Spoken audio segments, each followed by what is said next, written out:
So a question that I get asked quite often is, what is a really easy beginner plant to grow in my aquarium? And that answer is usually Anubis. So in today's video, we're going to be taking a look at our top 5 favorite Anubis in no particular order, but we're just going to go through some of my favorite species as well as what we usually sell the most of. And if you're new here, my name is Justin. You can find me at H2O Plants on Instagram, as well as our website, h2oplants.com, if you want to check out any of these plants. So before we get into the top 5, I just want to discuss the general conditions that Anubis likes to be kept in, just so people are aware of how to grow it. It's relatively easy though.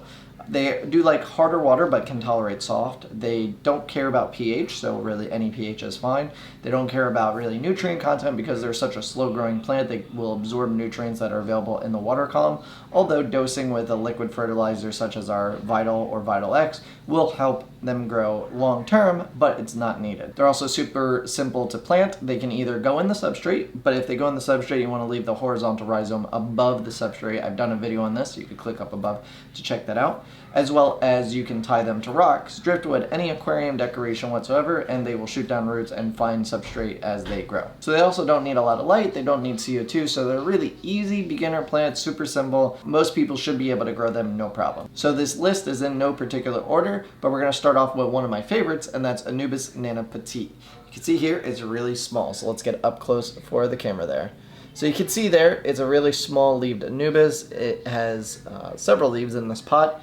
And it is a super simple, easy plant, and it's great for really any aquarium. You could use it in a bigger aquarium to accent rocks and driftwood. You could do that in smaller tanks, or you could even use it as a carpet in smaller tanks as well, because like I said, it doesn't really need a whole lot, so it's a super simple carpet. So if you buy enough of it and spread it out, you can almost get a carpet instantly, depending on the size of the tank.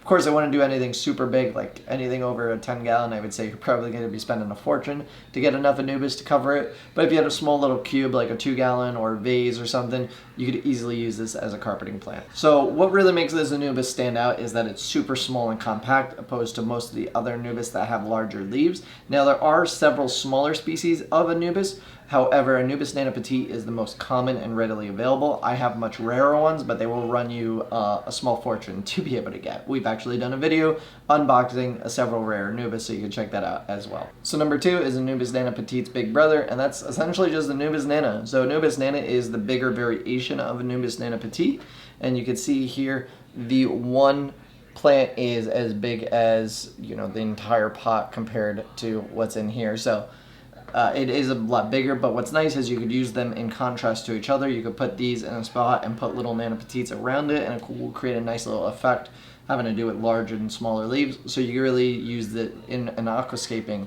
aspect to promote different types of textures and whatnot. So Anubis Nana, super easy. This is more of probably the most common one that everybody gets. Super easy and overall really good plant. Next up is probably one of our best sellers, and that's Anubis Efazeli. This one is a little bit on the larger side. Typically they're a little bit more compact. But you can see here the rhizome is red, and well, that's a super unique benefit to this plant, is it has a red rhizome. It will get darker red, it depends on the conditions, and it also has elongated leaves as opposed to Nana or Nana Petite, where they're smaller and they're more oval than like fingers. I think of these more like finger leaves.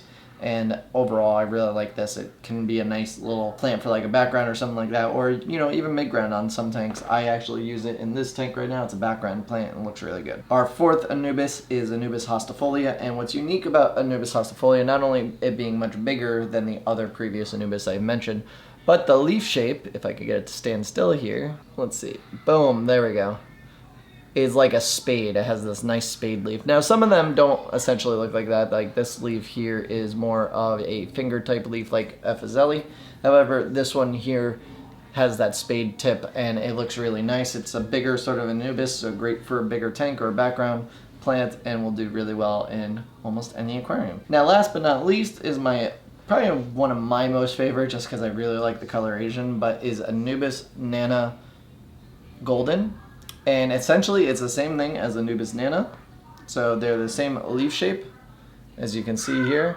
They're similar leaf shape, but the coloration is different. And what's beneficial about having different colored leaves is you could use these as different colors in the aquarium to accent different parts. So if you have a darker area, maybe you use a darker leaf plant, or if you have a lighter area and you want to really accent that, you could use the lighter leaf. So all in all, you can use these in conjunction with each other, as well as Anubis Nana Petite. You could use that as a small accent plant. So you could use these really interchangeably, and they really make for a nice aquascaping type plant. But that's the top 5, guys. Let me know what you think of the top 5 in the comments below, and what plants do you have as a suggestion for me to do next. I've already done floating plants and carpeting plants, so if you want me to do another top 5, let me know down in the comments below, as well as hit that like button. It really helps out. And if you want to support us and these videos, you can check out our website, h2oplants.com, and pick up any of the plants you saw here, as well as many others. If you're new here and enjoyed this video, you can hit that subscribe button right there to make sure you don't miss out on any future videos having to do with aquascaping or planted tanks. As well as if you want to check out our last 2 top 5s, you could check out up there our top 5 carpeting plants, and down below our top 5 floating plants.